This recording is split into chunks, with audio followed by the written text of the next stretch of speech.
Hi, Sarah Norman, and this is the neuro video assessment. So first we're going to start with the cranial nerves. We're going to go for one for olfactory. You're going to have the patient smell one smell and see if they can identify it. You're going to let them get their normal sense back, and then you're going to have them smell something else and see if they can get that. For cranial nerve 2, they're going to use the Snellen chart. You're going to check each eye separate and then both eyes together, and you're going to account for any corrective lenses that they have. On 3, 4, and 6, you're going to do the 6 cardinal movements. So I'm going to have you just to keep your head still and follow my finger.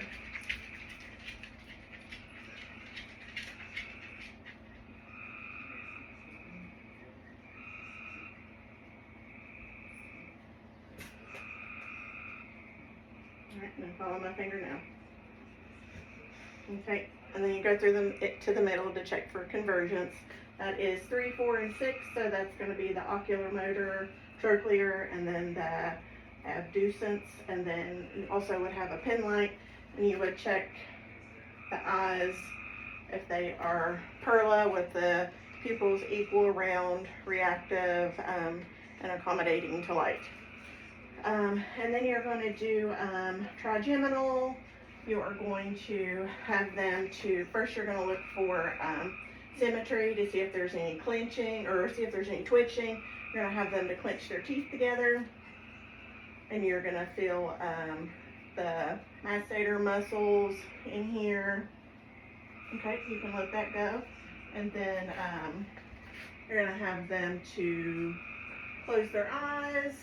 And then you're going to have them in the 6 different points. You're going to have them to tell you whether it's a sharp or a dull. Which is that? Sharp. Okay. Dull. Sharp. Sharp. Dull. Dull. Perfect. So that is intact, and then you're going to do let's see. Oh, and then with this one, you could also check the corneal reflex. You would have them look up and away. Then you would take a cotton swab and touch the side of the eye here to check their corneal reflex. I'm not going to do that. So then you would just check the facial nerves. So you're going to raise your eyebrows. Can you frown? Can you puff your cheeks out? Can you stick your tongue out? Can you do that? Can you smile? Perfect. And then we're going to have you show your teeth. Good job. And I have talked to her. She has clear speech and all those things. Cranial nerves are intact with cranial nerve 8 and the acoustic. You could do the whisper test, or you can do like the finger rubbing. Are you able to hear that? Yes. Perfect. Are you able to hear this? Yes. Yes. Okay. 9, glossopharyngeal, of course. We checked her voice quality. You know, it's normal. I can understand her. There's no shaking or anything like that. And then with the vagus, I would have her to stick her tongue out, say ah, and then I would take the pen light. I would lick in her mouth. I would check her soft palate, and then I could take a cotton tip applicator or a tongue blade, and I would tell her, you might gag. I would stick back and to check her gag reflex. Okay, you can close it. For the spinal accessories, I'm going to feel right here to check for symmetry and stuff. I'm going to have her to spread her shoulders up. Don't let me push them down. Perfect. All right. And then that's good. And then for the hypo, glosseal, while I was in her mouth, like I said, I had her put your tongue here on the side and don't let me push it. Okay, push it on the other side. Perfect. We already moved it sideways. We already checked all of that. We stuck her tongue out, and all those things. So cranial nerves 1 through 9 are intact. I'm gonna check everything before I have her stand up. There are no tremors or anything like that. We would go in and check her symmetry on her muscles. We would feel around in here. I don't feel anything. Everything feels symmetric. Muscle tone. I have to check right here like this, and then we would extend her fingers. We would move this up, close it in, and we do the same over here on the other side. Check this. Perfect. I'll go down here and see your feet. Right here. Perfect. Perfect. And then also while we're down here, we would check on the sensation of her feet, and we would watch to see which way it goes. If it's curving towards, and that's exactly what we're going to see. Then we're going to go again. Curve towards, exactly, perfect. That's what we want to see.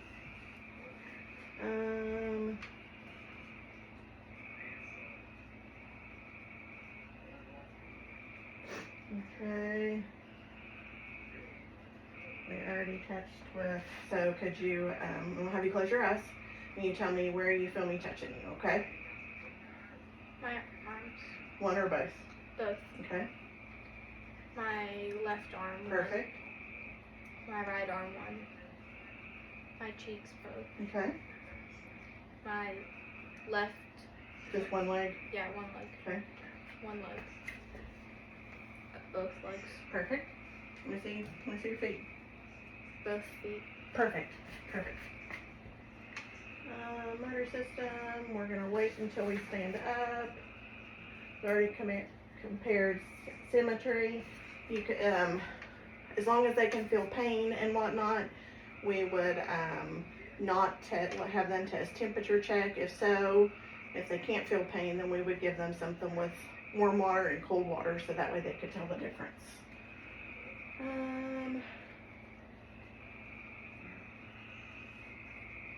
Perfect. Now we're going to check for proprioception. So if you close your eyes and move your toe a couple times, can you tell me which way I have your toe pointing? Down. Perfect. And go the other way, same thing. Up. Perfect. So that is normal. Let's see here. Temperature. We compared symmetry. Let's see. So I'm going to give her this item and have her to hold it in her hand and tell me if she can tell what it is. So close your eyes. Can you maybe describe or tell me what you think that might be? It's a paper clip. Perfect. Perfect. Open up. I'm going to do the other hand. You do the same. That's a ear thingy. Perfect. A Q-tip. Yes, yes, yes. Proprioception. And then we're going to. Okay. Next, I'm going to draw something in your hand. Mm-hmm. Close your eyes, and if you can tell me what it is. 8. Good job. Perfect. Now we're going to do on the other side, and we're going to do. Q. Perfect. Yes, ma'am. Okay, so we did proprioception. So if you had a tuning fork, you could check for vibration. You would hit the tuning fork and put it here on the IP joint. You would tell them when they couldn't. You would have them tell you when they couldn't feel it anymore. You would do that on bilateral hands, and then also you would hit it again, and you would do it on the great toe in both areas and tell them when they didn't feel pain or when they couldn't feel the vibration anymore. So for deep tendon reflexes, you would hold right here. I could have my reflex hammer, and you could hit right here, and you would see on both sides on the dorsal radialis reflex. You would want to see that hit. You can also, alright, I'll get over here on this side because it's easier. Then for the biceps, you would have them hold that right there. You would hit on your thumb and then you would be able to see the reflex on there. You would do that on both sides. And then with the triceps, if they were loose enough or they had good reflexes, you could just hit here on the back and see the reflex. If not, you would hold their arm out like this and have them to lean like they're leaning on a post, and then put all the weight on your hand and you would hit and you would see the reflex. You would do that on both sides. You want to see 2+ reflexes, which are normal.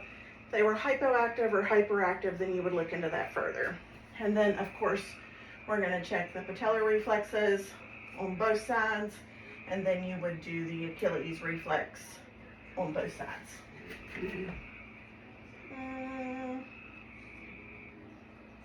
So we did the deep tendon. So now we are actually going to, I'm going to have her to stand up and walk. So if you could just walk a straight line, maybe to that black crate right there, and then turn around and walk back. Okay, perfect. All right, turn around and walk back. So you observe their gait, see if there's any unsteadiness, and then you would actually have them to do a heel to toe walk and see if they're able to do that. Perfect. And could you turn around and come back? Perfect. Okay.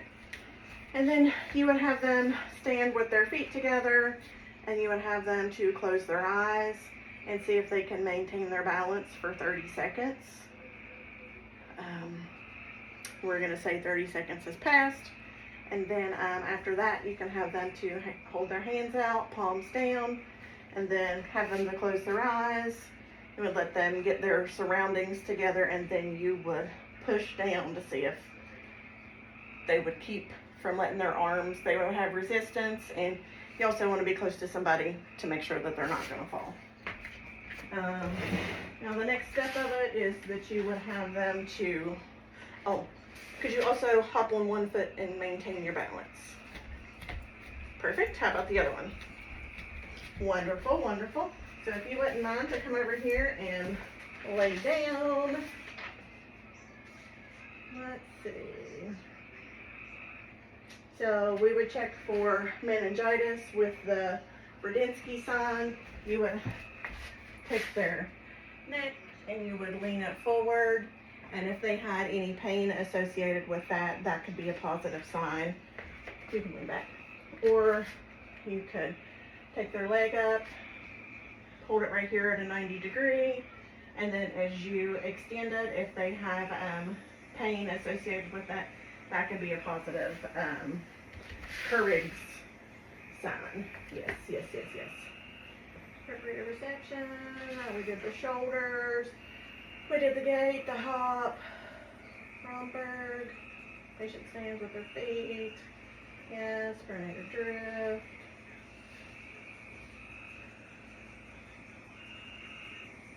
Yeah, just making sure we got everything here. Oh, and then you are going to check with the abdomen. Yes, yes.